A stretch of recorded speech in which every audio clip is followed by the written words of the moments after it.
محورên naweran kiç û jinên Başûr û Rojavayê Kurdistanê di yek senger da li hember çekdarên Daeş kom kirine.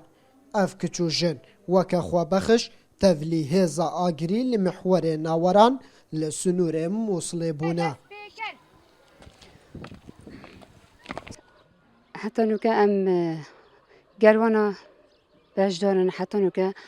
حتى أم بجدار من دورة مات سلاحية تدريبنا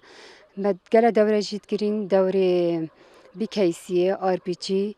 ودورة قناصي دورة تنتي ماكري اف دورة همي حتى خولي تروشن بريجي أبمات بشك داربون امسي آفرتن بيري همي خوب بخشن از 7 سال خدمت من هاي سبيش مرقبون فرمانده دوهوك از وك رسمي من دست الشهاري كاري كيشاي وبش ميزيبو من نمرتاح بو از هات ما قال هيزا آگيري خوب بخش الويري دا تفاعش آخا خوب كم سرپرشتیارê hêza agirî dibêjît ev ê kem serbûra wan nîne belkû di çendîn şerên dî jî da bejdar bûne.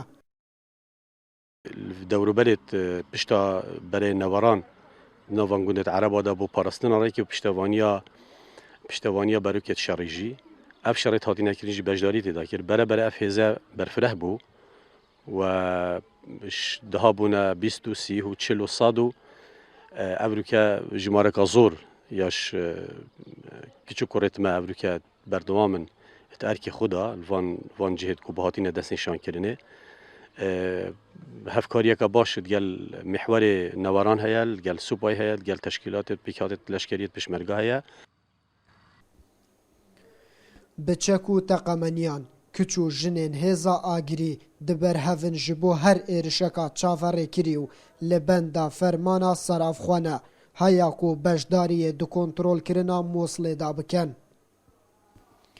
Ez pêşmerge hêza agirî me xelkê Rojava me sat me vêrê xwe bexş welatê xwe parêzim ez amade me ji hemî şerara we Kurdistanê xwe rêzgar kin ji destê Daeş û destê her dijminî hema ferq nake çê Kurdistan bê em min amade ne em rêzgar kin. ام آماده نبو هر شری ام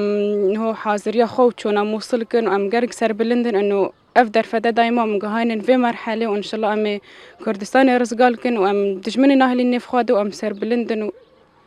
ام کردن و ام مگهاینن في مرحله.